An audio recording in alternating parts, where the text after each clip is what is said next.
Hey and welcome! After thinking about what video I should make next, I realized I want to try make an iceberg type video, because why not? My video will be about people who disappeared mysteriously and we are nowhere to be found.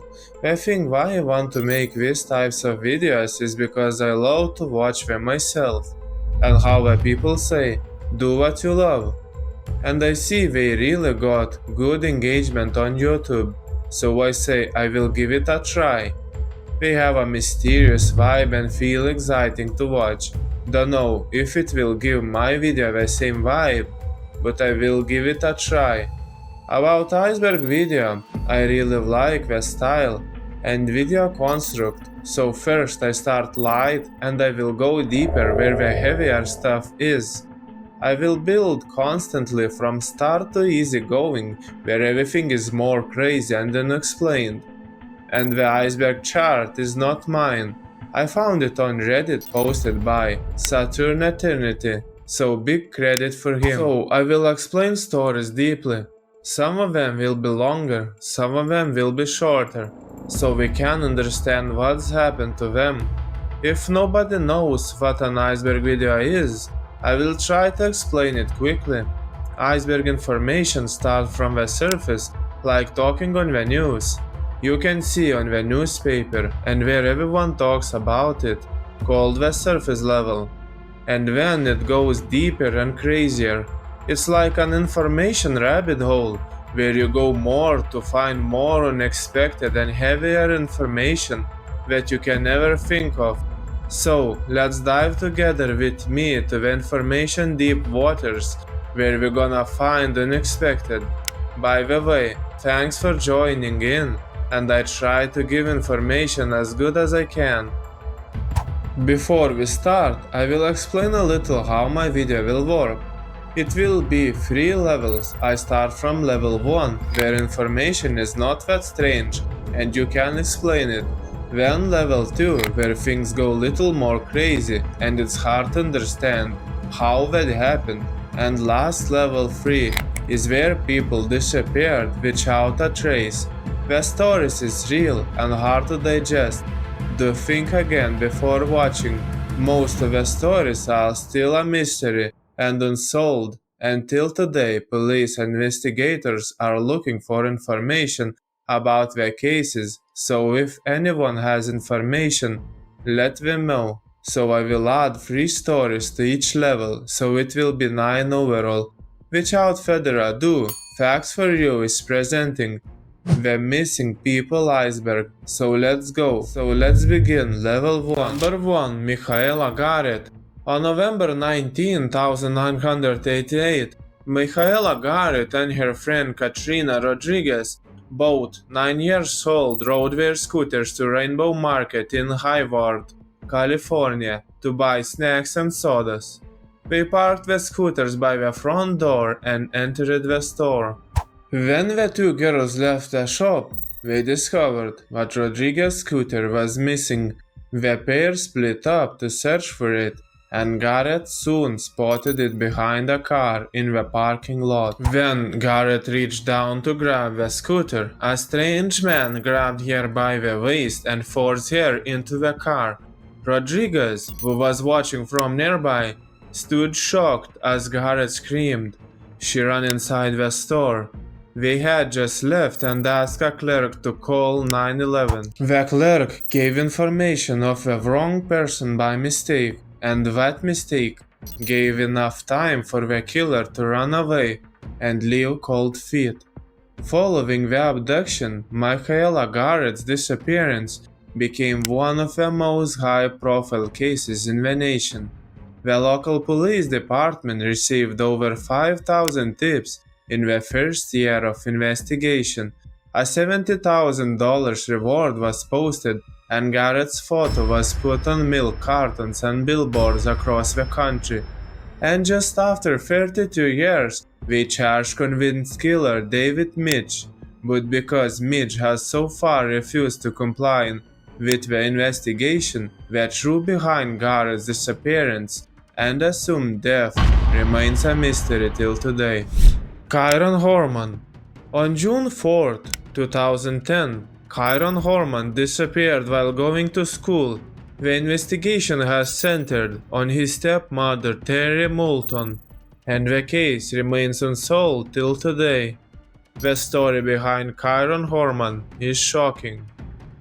Shortly after 8 a.m. on Friday, June 4, 2010, second grader Kyron Horman arrived at Portland's Skyline Elementary School. It was the day of science fair and he was setting up his project with the help of his stepmother. Through a fellow student reported seeing him at 9 a.m. near the school's south entries. Horman did not report to any classes that day, nor did he board the bus later to come home.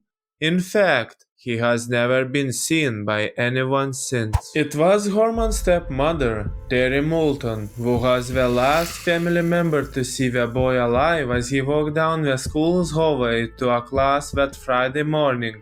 But she failed a polygraph test on the day's events twice and has since divorced Horman's father, and he has been named as suspect by court documents and her own lawyers. Perhaps the most authoritative sequence of events on Horman's last seen day comes from a detailed timeline courtesy of Oregonian, which put Moulton at two different grocery stores until 10:20 that morning.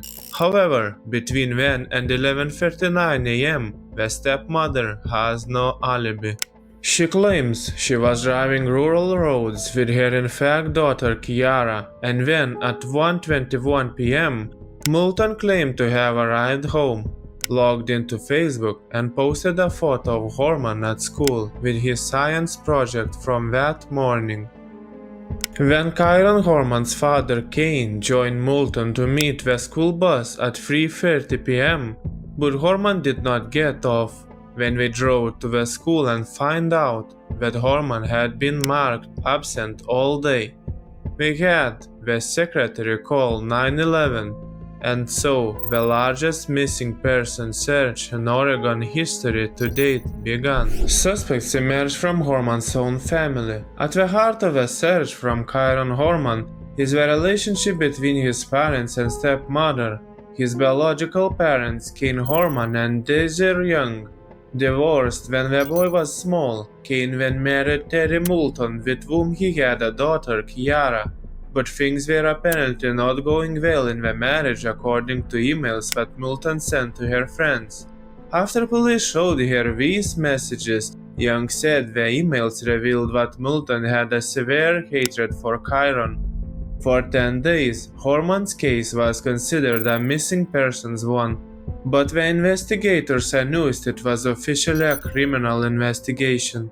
To this day, the Multnomah County Sheriff's Department is still actively seeking any and all leads in the case, but without a breakthrough.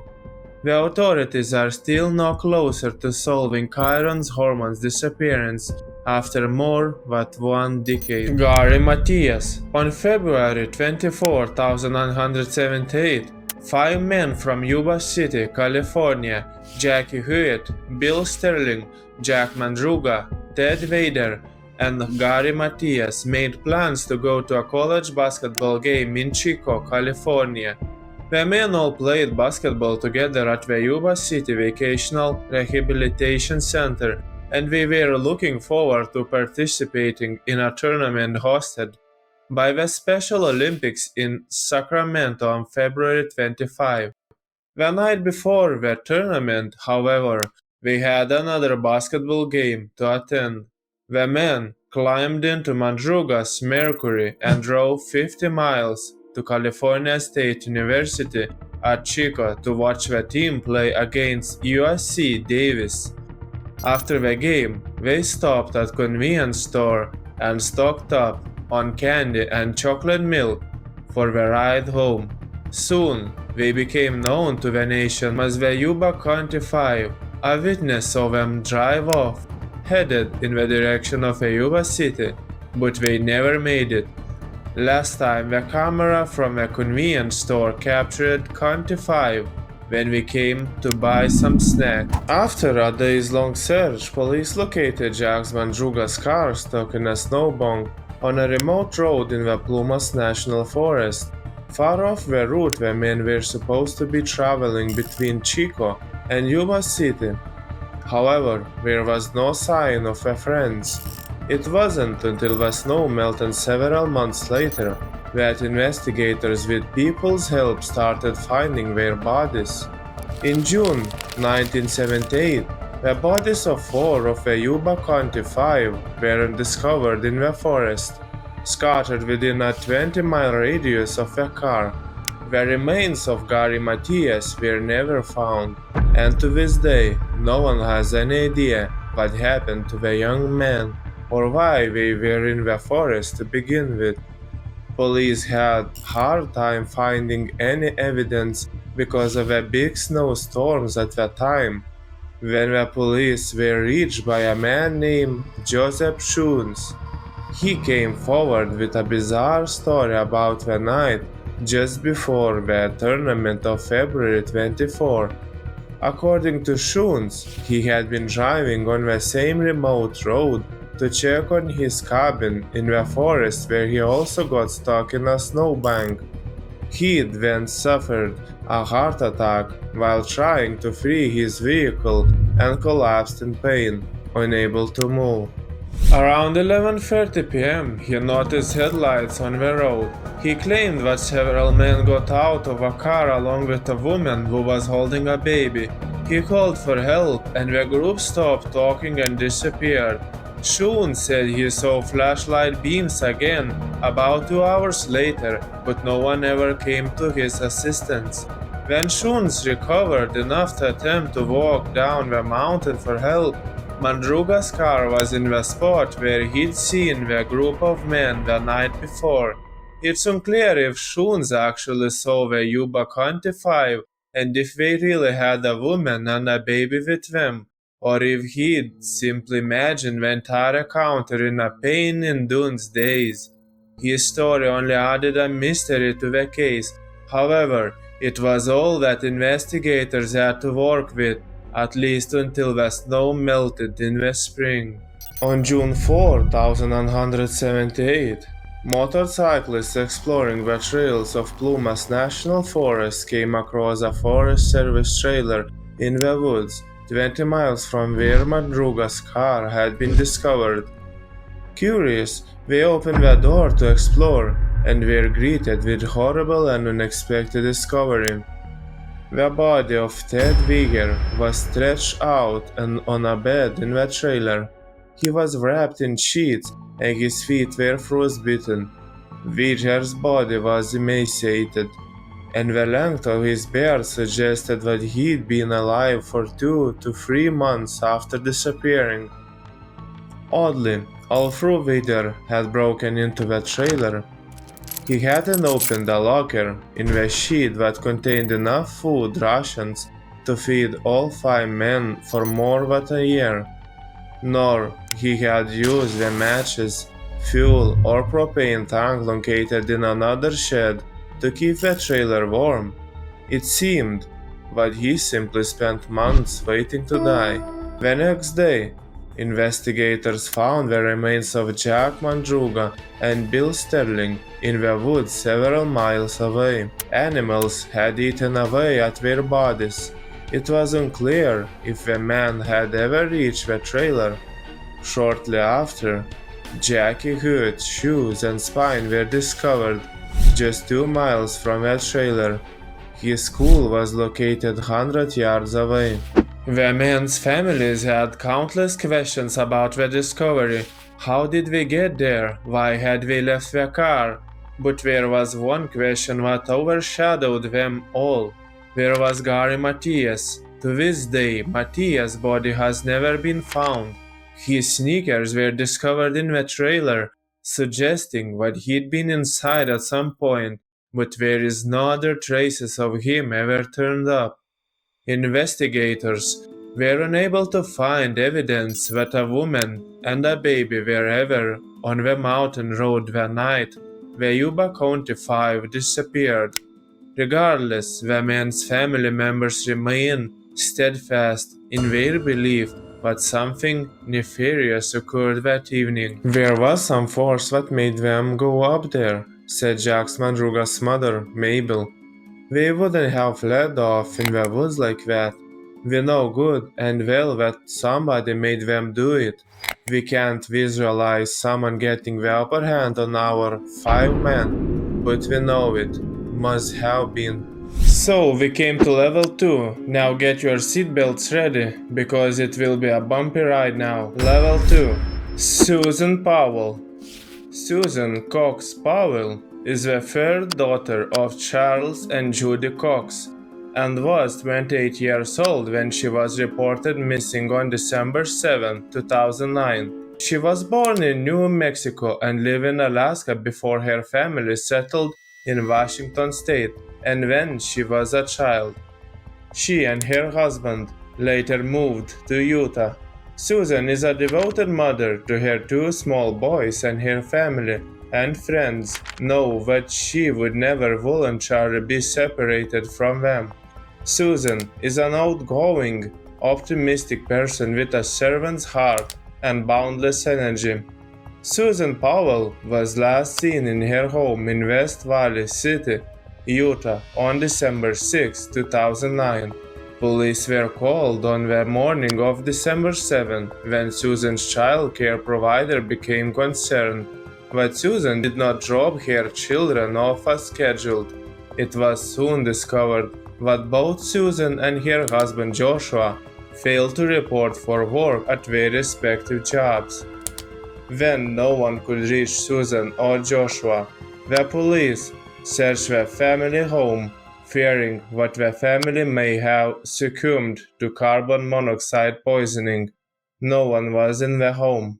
The day Sarah was gone, her husband Joshua claimed that he took the 2 children camping at about midnight the night before, leaving Susan asleep.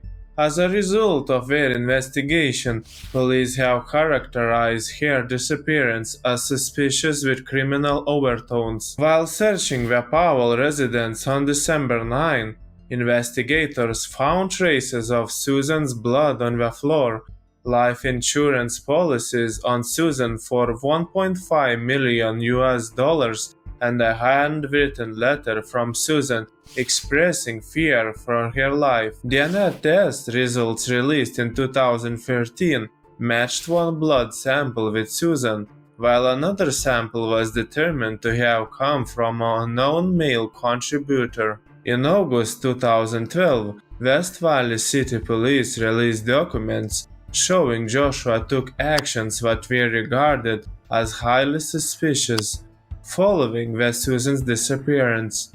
He liquidated his wife's retirement accounts, cancelled her regularly scheduled chiropractic sessions, and withdrew his children from daycare. He had also previously spoken to co-workers about how to hide a body in an abandoned mineshaft in a western Utah desert. Police interviewed the couple's elder son, Charlie, who was on the camping trip with Joshua. However, unlike Joshua had told, he said that Susan was with them and did not return. Weeks after her disappearance, a teacher reported Charlie had claimed that his mother was dead. Furthermore, Susan's parents, Chuck and Judy Cox, claimed that while at daycare several months after their disappearance, Brandon drew a picture of a van with 3 people in it and told carriers Mommy was in the trunk. Investigators announced their intentions to question Joshua and subpoenaed all footage and interviews featuring him from local TV stations. On December 14, Joshua hired a lawyer related to the investigation and became less cooperative with the police. A few days later, he took his sons to stay with his father in Puyallup for the holidays. By Christmas evening, Joshua was labeled a person of interest in the case. On January 6, 2010, he returned with his brother Michael to pack up the family's belongings, telling he gonna move permanently to Puyallup. In Puyallup, Joshua lived with his two sons, father Stephen, brothers Michael and Jonathan, and sister Alina. He mentioned plans to rent out his Utah home after losing his job in West Valley City. A website, SusanPowell.org, emerged defending Joshua against allegations from Susan's family, suggesting Susan's disappearance might be linked to another missing person, Stephen Kosher. Stephen Kosher, a former journalist who had vanished in Nevada the same week as Susan, and that the two had run off to Brazil together. Due to mental health problems, Susan wanted to leave the family, but Susan's parents neglected that. Joshua and Stephen were widely believed to have written these posts in the SusanPowell.org webpage so they could defend themselves. Police got information from a close family friend that Stephen was obsessed with Susan, and after his house search they found 4,500 unauthorized photos of Susan's body parts and close-up photos. He faced scrutiny for possessing them. Michael sold a car shortly after Susan's disappearance, which later showed signs of decomposing human remains. In 2011, a potential gravesite was discovered in Topaz Mountains, but no remains were found. Relationship between and within the Powell and Cox families became increasingly hostile. After the police raided their home in 2011, both Joshua and Stephen spoke to major news outlets regarding journals that Susan had allegedly written about the relationship between Stephen and herself. Stephen claimed that he and Susan had been falling in love prior to her disappearance, and he cited the content of the journals written when Susan was a teenager as evidence to support his theory that she was mentally unstable and could have run away with another man.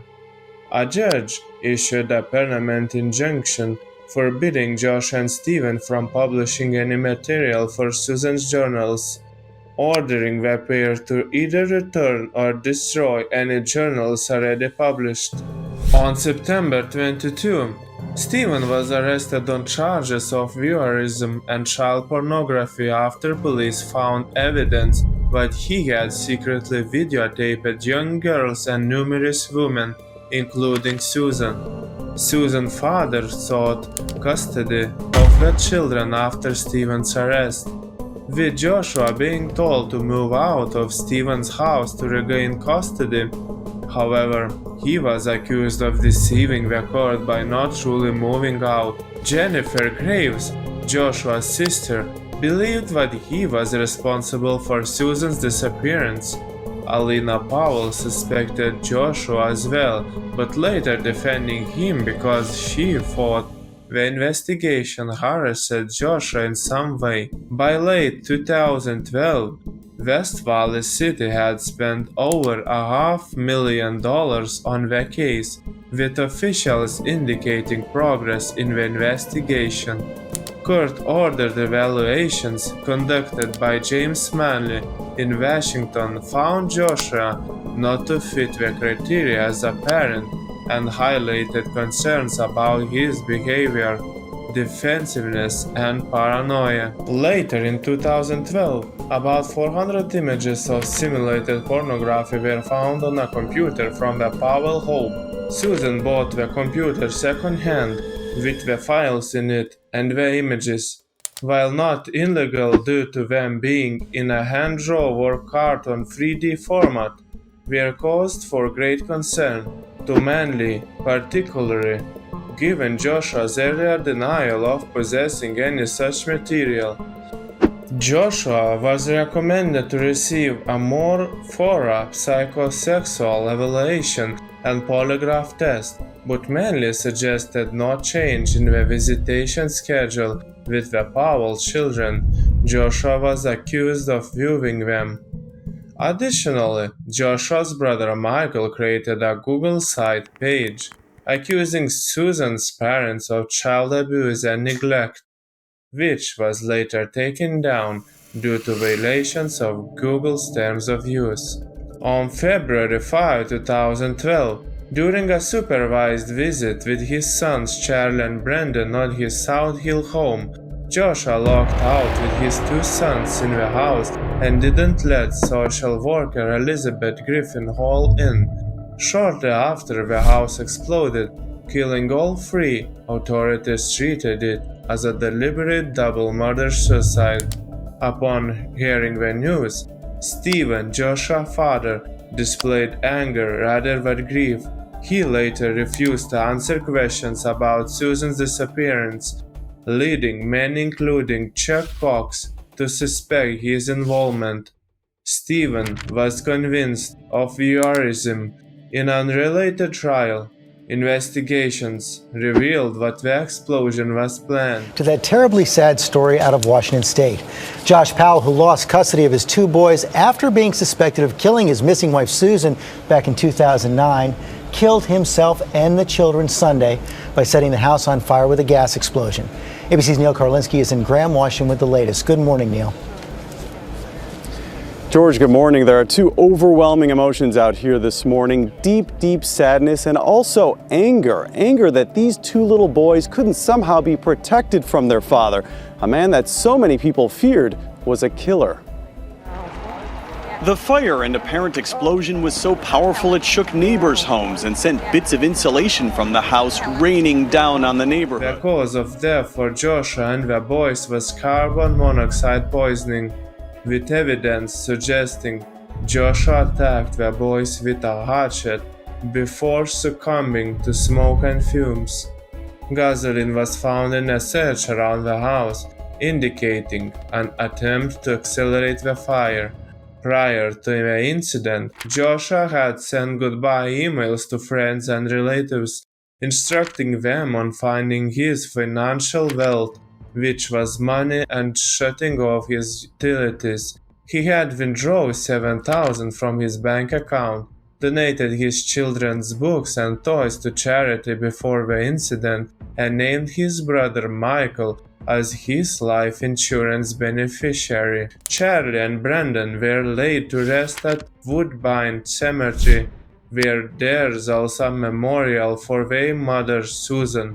Joshua's remains were cremated. Despite extensive investigations and media coverage, Susan's remains have not been found and her disappearance remains a mystery. Various searches, including the recent cave exploration led by Dave Sparks, have failed to yield conclusive evidence. Till this day, police have a reward of $10,000 as a reward for any information leading to Susan. The case of Susan Powell is a tragic and complex story that has captured public attention due to its many unanswered questions and the devastating impact on her family. Despite the passage of time and numerous investigations, the search for answers continues, and Susan remains a missing person, presumed murdered by her husband Joshua. Mayumi Arashi, a 27-year-old housewife, vanished after leaving her family home in Sumida, Tokyo, where she had returned to recuperate after giving birth, leaving behind her 1-year-old daughter. 27-year-old Mayumi Arashi left her home in Tokyo on September 2, 1994, after telling her sister Yoko that she was going out to meet a friend. When Mayumi failed to return by September 3, Yoko phoned that friend to find out where her sister was. The friend said that she hasn't had plans to meet Mayumi the previous day. Later, the same day, a note was found in Yoko's wardrobe. The note read, "I was going out with A, but was betrayed. I am sorry," as phone number was written at the bottom of the note. Yoko dialed the number and spoke with A. He said that he had met with Mayumi the previous day, where A spoke. If Miyaumi was dead, he hoped that punishment would be prison. Yoko got hold of a private detective who tracked the movements of A for months, but the detective could only come back with the information that A had gone into woods on March 9, 1995, carrying 2 drinks. A police investigation of the area turned up nothing. Years went by with no news of Miyaumi. Yoko and her father eventually did a TV interview about Miyaumi's disappearance. On a shelf behind the father was a piece of paper stuck to the wood that read, "Don't believe what Yoko says." This sent viewers into a frenzy. But despite these weird turns of events, Miyaumi Arashi remains missing. There are no new clues as to what may have happened to her. It's one of most mysterious disappearances. The disappearance of Paul and Sarah Skiba and Lorenzo Chivers on Sunday, February 7, 1999 at 10:30 am. Paul Skiba, his daughter Sarah, and one of Paul's employees, Lorenzo Chivers, arrived at a moving job in Toronto, Colorado. Paul owned a local movie company, Tough Movers. The truck they were driving was a white 1978 Chevrolet moving truck with red crescents painted on both sides. Jerry Bybee, another employee of Paul's and close friend, was supposed to work that Sunday, but Jerry had asked Paul for the day off so he could make preparations for his father's memorial service. Paul told Jerry he would cover for him, even tough if meant he would have to take Sarah with him on the job. At 12:50 p.m., Paul, Sarah and Lorenzo stopped for lunch in Lakewood, about 30 minutes south of Toronto. After lunch, they drove 20 minutes to Morrison's for their second and last moving job of the day. Around 6:15 p.m., the three returned to the Tough Movers yard on the 7100 block of Railing Street in Westminster. The yard was fenced in a parking lot where Paul kept his moving trucks. I believe there was also a small office. According to investigators, Sarah made a phone call at 6:22 p.m. No details of this call have been ever released. However, Paul's mother, Sharon, was expecting a call from him that evening, but that call never came. I will go a little more into details of the story, so we would understand more of these mysterious disappearances. Midday came and the trio stopped for lunch in Lakewood. Afterward, they proceed to Morrison's to complete a moving job. At evening around 6:50 p.m., we returned to the Tough Movers yard in Westminster. This would be the last time anyone saw them. The discovery and initial investigations February 8, Jerry Bybee has arrived at the Tough Movers yard for work and immediately sensed something was off. The white Chevrolet moving truck was parked unusually, not back where its usual spot. The lock on the gate had been changed, which he didn't have any information about, so it was very unusual. Thornton police, along with Colorado Bureau of Investigation, inspected the trucks. Using luminol, they found blood both inside the truck and on the ground. The oil spilled on the ground, which looked suspicious to police. Suspects it had been used to potentially cover up the blood. DNA tests confirmed that the blood belonged to Paul and Sarah. Lorenzo's DNA was not found at the scene. It became evident that Paul and Sarah had been fatally wounded because of the amount of blood discovered. The potential suspects and theories about the case. Teresa was Paul's girlfriend. At the time, she attempted to assert that she was legally married to Paul to gain control over his assets. She claimed they were common law married and even presented a ring as evidence of a union. However, court testimonies and evidence contradicted her claims, leading to doubts about her credibility. Tom Donovan, Teresa's brother, Tom had a tumultuous relationship with Paul. His behavior post-disappearance was suspicious. Tom made threats towards Sharon, Paul's mother, and acted erratically, further intensifying suspicions surrounding him. Herbert Michael Himes, Paul's cousin. Herbert had a complicated history with Paul. Herbert was known for theft and dishonesty. He had previously been caught stealing from the family business, causing a rift between and Paul while Herbert denied any involvement in the disappearances. His past actions and strained relationship with Paul made him a person of interest.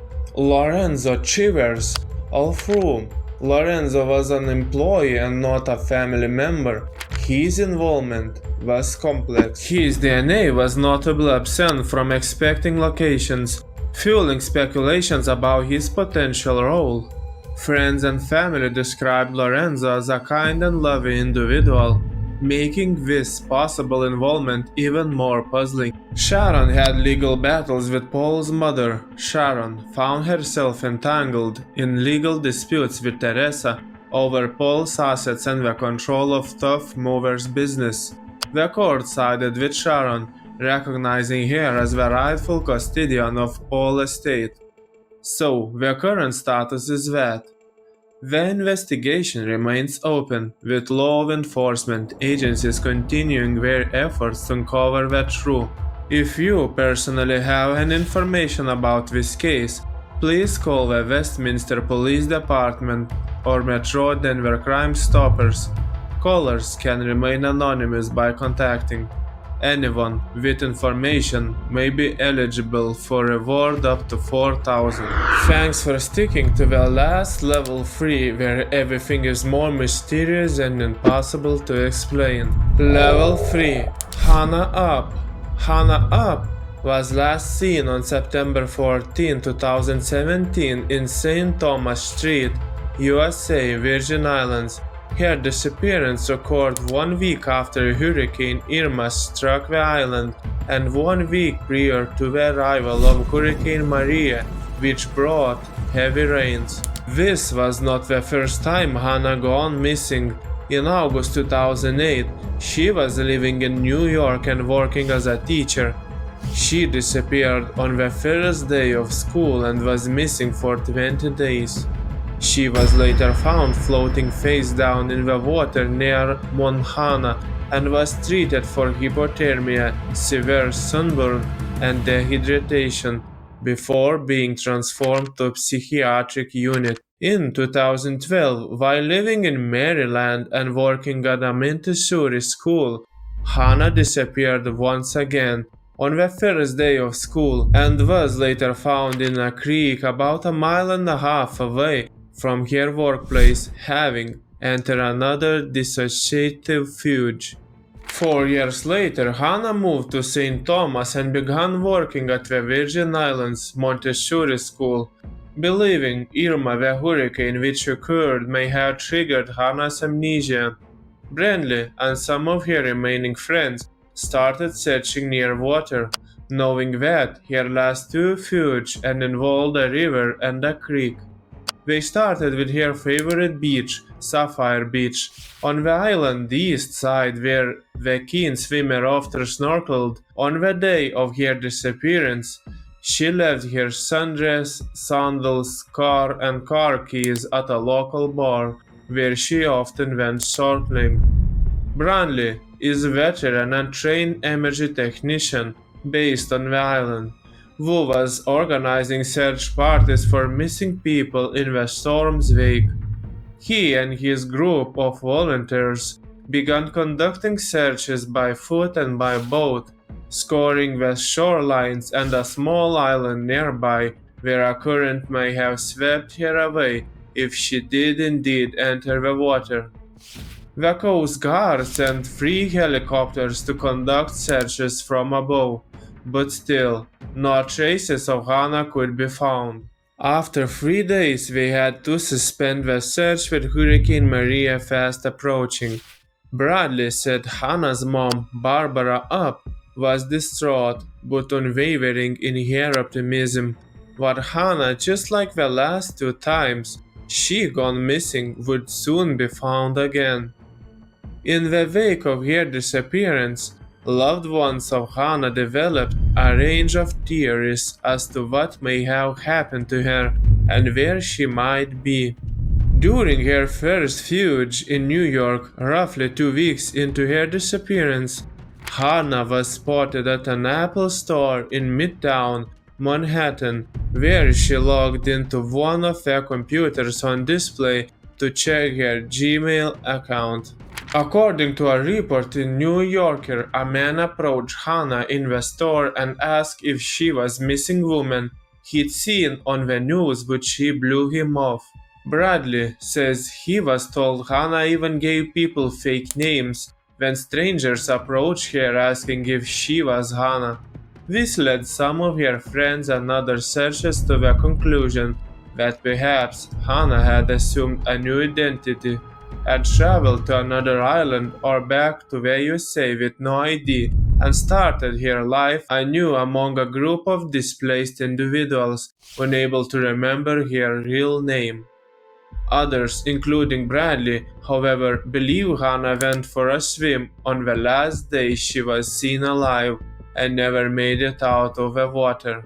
Hannah's family and loved ones remain hopeful that she is still alive.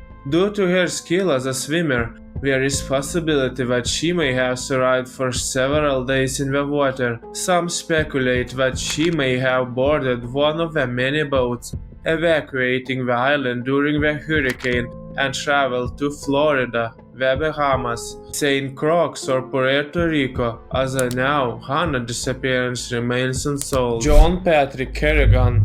On the night of July 20, 1984, Patrick John Kerrigan left a Paulson bakery and was never seen or heard from again. Kerrigan was newly settling in at his new location at the Sacred Heart Catholic Church in Ronan, south of Paulson. While the day he disappeared, his bloody clothes were found on Highway 35. A bloody coat hanger found with the clothes. 1 week later, Kerrigan's car was found off Skyland Drive near Paulson, stained with blood, and bloody shovel was in the trunk. On Kerrigan's wallet, which was being found, had more than $1,000 in it, and $100 bill found in his shirt pocket, which made investigators to rule out robbery as a motive. His body was never found. Afterwards, investigators learned that Kerrigan spent time in New Mexico, not far from where Rinaldo Rivera was murdered, and this led them to believe a link might exist between the two cases. Years after, November 23, 1988, episode of Unsolved Mysteries that profiled the two cases, Kerrigan was revealed among the list of Montana priests accused of sexual abuse of children.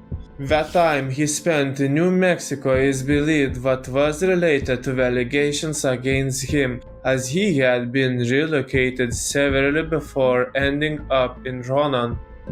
Rivera's name was never mentioned as a priest accused of child molestation and was well respected in Santa Fe. Neither case has been solved, and the connection between the murders is still debated. Carly Gusset. 60 years old, Carly Gusset was last seen leaving her home in Chalfont, California in early morning hours of October 13, 2018. Witness saw her walking south approximately 30 yards east of Highway 6 and 100 yards south of Sierra View Road. The night before, Carly had been out partying with friends and seemed disoriented when she came home. Her father, Zach Gusset, suspected the marijuana she admitted smoking had been laced with another drug. Her stepmother, Melissa Gusset, made an audio recording of Carly to play for her when she started acting normal again. to show the teen how the drugs had impacted her.